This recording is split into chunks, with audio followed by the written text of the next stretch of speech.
Hello champs. Trigonometry height and distance का एक और मजेदार सम है चैम्प्स। इसको आप अभी अपनी नोटबुक में नोट कर लीजिए।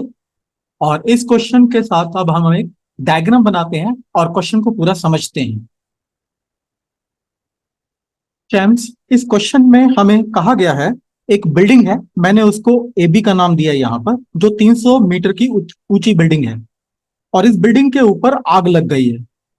अब लोगों ने फायर स्टेशन को फोन किया है और इस बिल्डिंग को दो फायर स्टेशन लगते हैं। एक फायर स्टेशन है F1 और दूसरा फायर स्टेशन है F2। और ये बिल्डिंग के दोनों फायर स्टेशन अपोजिट डायरेक्शंस में हैं। तो अब हमें ये पूछा गया है कि भाई, कौन से फायर स्टेशन की डिस्टेंस कम है जो जल्दी से बिल्डिंग पे पहुंचेगा और आग बुझा देगा। अब यहां पर एक बात है कि एक फायर स्टेशन जो है वो बिल्डिंग के साथ 45 डिग्री का एंगल बनाता है उसके टॉप के साथ। और दूसरा फायर स्टेशन जो है वो 30 डिग्री का एंगल बनाता है उसी बिल्डिंग के टॉप के साथ। तो आइए समझते हैं कि इन दोनों में से किसकी कम डिस्टेंस है, यानी BF1 इन दोनों की डिस्टेंस कम है या BF2 इसकी डिस्टेंस कम है। तो कौन सा फायर स्टेशन पहले पहुंचेगा आग बुझाने के लिए। चैम, जैसा कि आप देख रहे हैं यहां पर अब हमारे पास दो राइट ट्रायंगल बन गए हैं। एक राइट ट्रायंगल है ABF1 और दूसरा राइट ट्रायंगल है ABF2।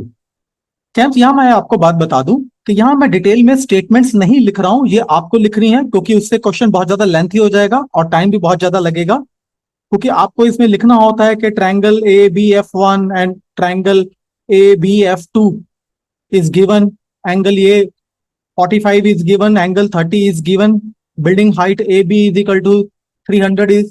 ये आपको सब कुछ स्टेटमेंट लिखना है अपने एग्जामिनेशन में। मैं यहां नहीं लिख रहा हूं, मैं सीधा क्वेश्चन का सोल्यूशन यहां दे रहा हूं। ठीक है, तो इसका सोल्यूशन हम लोग शुरू करते हैं। तो सोल्यूशन क्या कहता है हमें, हम पहले एक राइट ट्रायंगल लेंगे, ठीक है, और राइट ट्रायंगल लेंगे ABF1। ठीक है, राइट ट्रायंगल ABF1 हमने ले लिया। अब इसके अंदर क्या है कि हमारे पास 45 डिग्री का एंगल है और इसके अगेंस्ट हम साइड के रेशियोज को देखेंगे। तो हम देखेंगे कि हमारे पास क्या है, 45 डिग्री का एंगल है और इसके अगेंस्ट साइड रेशियो क्या है। अब क्योंकि हमें BF1 या FB1 की डिस्टेंस पता करनी है तो इसको हम x मान लेंगे। और F2B की हमें डिस्टेंस पता करनी है क्योंकि इस फायर स्टेशन की इस बिल्डिंग से कितनी दूरी है, इसको हम y मान लेते हैं। ठीक है, तो अब हम क्या होगा, हमारे पास परपेंडिकुलर है, हमारे पास बेस है। तो परपेंडिकुलर क्या है, परपेंडिकुलर अपॉन बेस। तो हमारे पास AB परपेंडिकुलर है जो बिल्डिंग की हाइट है, और बेस है हमारे पास F1B। तो चैम्स, आइए अब इस एक्सप्रेशन में आप अपनी वैल्यूज को लिखें। सबसे पहले हमें यह पता करना है कि हमें 45 डिग्री किस ट्रिग्नोमेट्री आइडेंटिटी की निकालनी है। तो चलिए अपने पंडित बद्री प्रसाद जी से पूछ लेते हैं। पंडित बद्री प्रसाद, हर हर बोले। तो हमारे पास है perpendicular upon base. Perpendicular upon base हमारे पास यहां पर आता है और ये दिखाता है 10 को।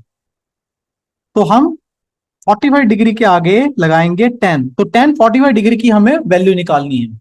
और अब हम AB की वैल्यू लिखते हैं। AB हमारे पास है 300 मीटर्स और F1B क्या है हमारे पास, ये है x। तो चैम, जल्दी से अपनी ट्रिग्नोमेट्रिक टेबल निकालिए और मुझे 45 डिग्री का वैल्यू बताइए क्या है। चैम्स, ये वैल्यू लिखा हुआ है 1, तो इसको लिख सकते हैं 300 अपॉन एक्स। अब हम एक्स को इधर ले आए तो हमारे पास क्या आता है, एक्स इज इक्वल टू आ जाता है 300। ठीक है चैम्स, ये हमारे पास पहला एक्स का सोल्यूशन आ गया। हमें पता लग गया कि X is equal to 300 metre है, यानी BF1 के बीच की जो दूरी है वो 300 मीटर है। अब हम निकालते हैं हमारा दूसरा ट्रायंगल। तो हमारा जो दूसरा राइट ट्रायंगल है वो क्या है, ABF2। ABF2 में हमारे पास क्या है, एंगल 30 डिग्री है हमारे पास, ये मैंने 30 डिग्री लिख दिया।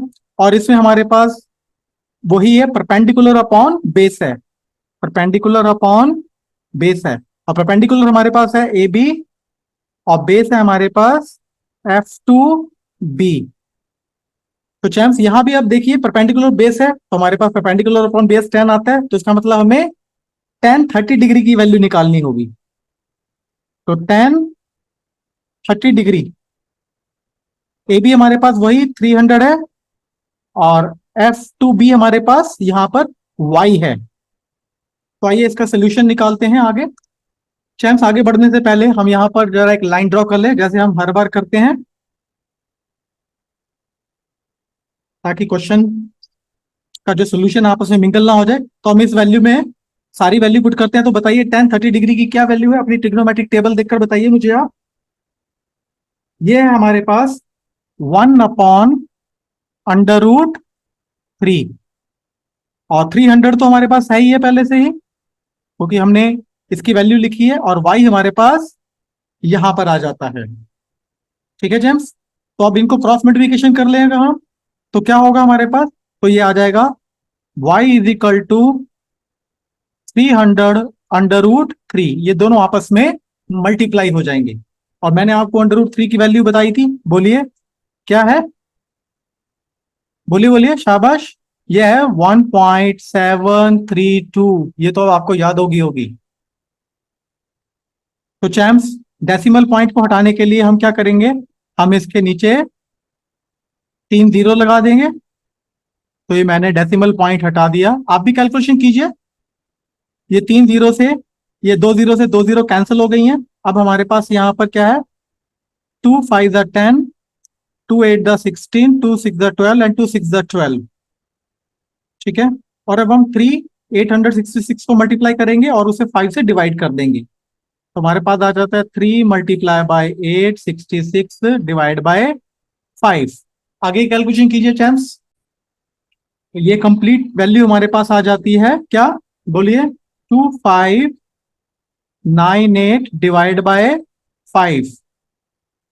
और इसको अब हम डिवाइड कर दें, तो ये आ जाता है 5 1 5 5 25, फिर आगे 9 बच जाता है, 5 हो जाता है, 4 आगे जाते हैं तो 5 9 45, और 3 जाता है तो 5 6 30। तो हमारे पास आता है 519.6 मीटर्स। तो चाहे अब मुझे आंसर बताइए, कौन सा स्टेशन पास में है। यहां पर हमारे पास आ जाता है y is equal to 519.6 metres. अब ये स्टेशन जो x है, वो बिल्डिंग के बिल्कुल पास में है, क्योंकि y स्टेशन जो है वो कम से कम आधा किलोमीटर से ज्यादा दूर है। तो चैम्स, हम अपना आंसर लिखेंगे, फायर स्टेशन